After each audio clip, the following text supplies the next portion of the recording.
tous, ici Ultra Technique 3 pour une nouvelle vidéo. Donc aujourd'hui, une vidéo pour les utilisateurs d'Huawei et d'Honor qui, comme vous le savez, fonctionnent sous Android.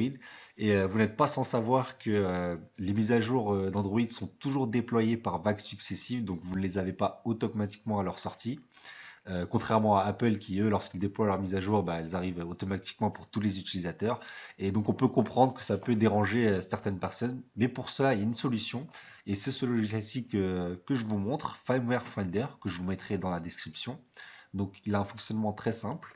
Il vous suffit en fait de trouver votre numéro de modèle. Donc pour ce faire, vous allez dans Paramètres.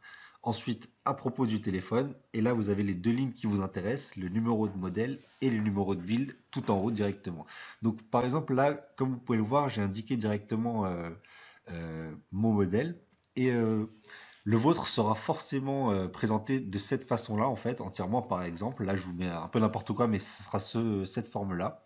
Donc je vous explique rapidement sans entrer dans les détails. Donc par exemple, les lettres qui sont situées ici juste avant le tiret concerne le modèle de votre téléphone. Ensuite, le L09 correspond en fait à une indication sur la quantité de carte SIM.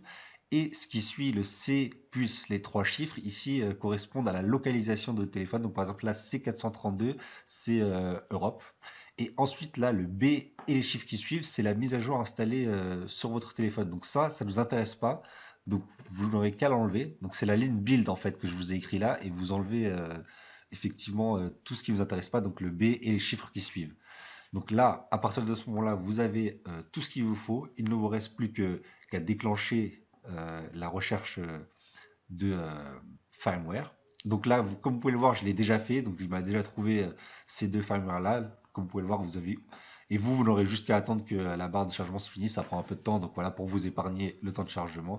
Et ensuite, vous n'aurez qu'à cliquer ici et à télécharger le firmware.